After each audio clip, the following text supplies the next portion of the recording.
As the push to vaccinate more people against the coronavirus becomes increasingly urgent, campaigns are getting more creative. Some programs, like Shots at the Shop, are trying to reach the vaccine hesitant in places they trust. Hundreds of salons and barbershops are taking part in the initiative to encourage customers who are reluctant to get vaccinated. CBS's Natalie Brand has more.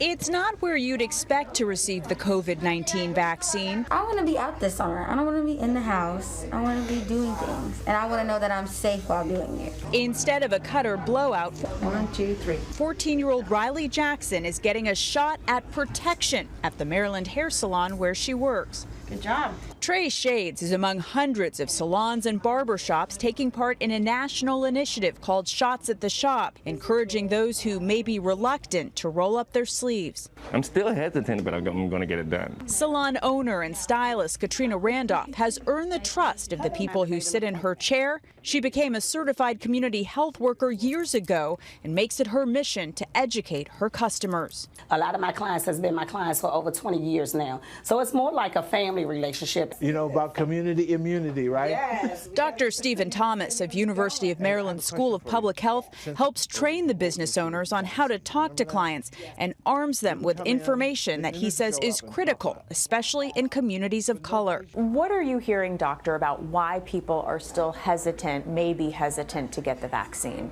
So hesitancy does not mean never. And what we have found in Black and brown communities is that they have their reasons. In fact, we all have our reasons.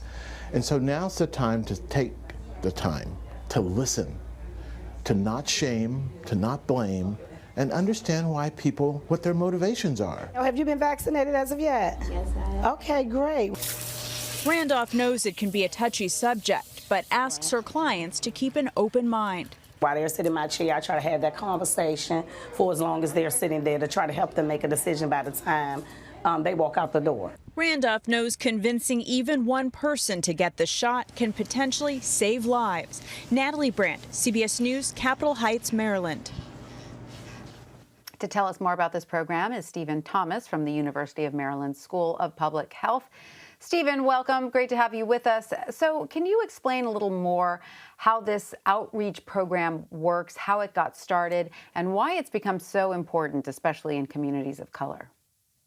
Well, first of all, thank you for giving me a chance to meet with you and to talk to your audience. Imagine this, Shots at the Shop. Why not go where people already have trust? And that was the origins of our work. We've been spending time for the past 15 years actually conducting research on the role that barbershops and salons can play in addressing health disparities. Remember those underlying conditions that made COVID so devastating for Black and brown people? The obesity, the type 2 diabetes, etc. COVID hit, and that enabled us to make a pivot. Why not use this infrastructure that we call HAIR, Health Advocates in Reach and Research, to address the issues around COVID. And it's been hugely, hugely successful. And to have the embrace of the White House with the Biden-Harris administration's effort to ensure that everyone gets vaccinated, and to have our program model be the model for the national program is just very, very humbling. Very, very humbling.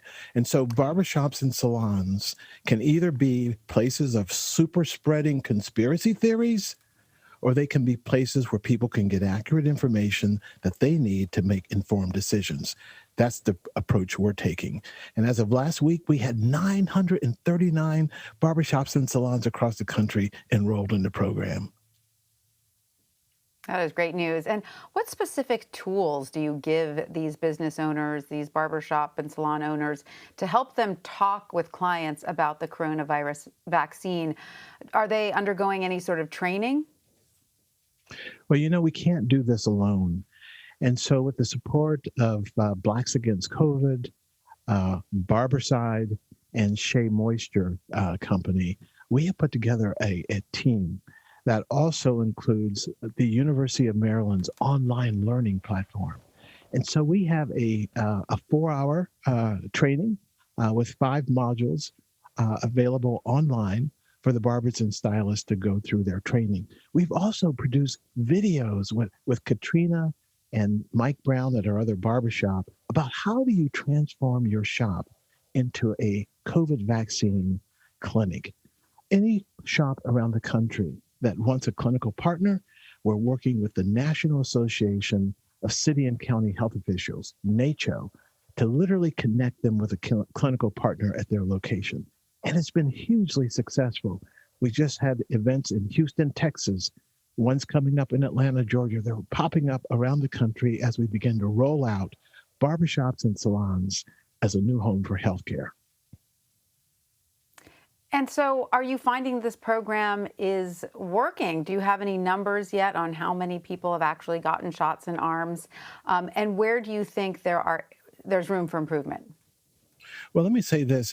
Unlike the big, massive arenas where you have thousands of people, and so the head counts become important, we're at the hell no wall. We're at the wall where people are saying hell no for no reason. And so what's most important are the stories. The grandmother who brings her grandkids to get vaccinated. The gentleman who got vaccinated, he came hesitant and he left hesitant. But guess what? He still got vaccinated because he was treated with dignity and respect. So our clinical partners have those numbers on exactly how many people got injections. But we're in the 30, 35, 40 numbers per event. And as we roll this out and replicate that around the country, every arm that receives a vaccine is a lifesaver. And that's the key. Every arm matters. And the other key is that now that we've demonstrated that we can bring a life-saving vaccine into a barbershop and salon, why leave them? Why abandon them when the surge threat is gone? I say we stay there. These are our safe harbors for flu season that's coming around the corner and for all the other issues that we can address with miniaturized, non-invasive screenings that can occur in the barbershop salons for obesity, for diabetes. That's our aim moving forward. And so what is your message then to those people who still are reluctant to get vaccinated against the coronavirus? Or is there not a one-size-fits-all message? You adapt it to each person's particular reluctance. Well, you know, one of the things that we've learned is that, again, we all have our reasons and you need to meet people where they are. We have the watchful waiters. You may know some of them. I won't be first, but I'm going to wait and see what happens. We have the people who are afraid or distrustful of the healthcare system, not because of the Tuskegee SOFA study, although we could go back that far, but because of just everyday experiences of discrimination in the healthcare system. We also have the people who are the cost conscious. Even though it's free, you may have to take off from work. You may have transportation issues. And that last group we call the COVID skeptics. Each one requires a different communication strategy. No one wants to be sold. No one wants to be pitched. No one wants to be manipulated. We need to listen and meet people where they are and answer their questions with respect. No shame, no blame. And our barbershops and salons can be the trusted information centers that we need to help address vaccine hesitancy. And let's recognize this. There are organized forces out there with resources literally sowing disinformation. Those are the headwinds that we're up against, and we're ready for it. Sounds like you have a great strategy. Stephen Thomas from the University of Maryland's School of Public Health, thank you so much for joining us. Make it a great day.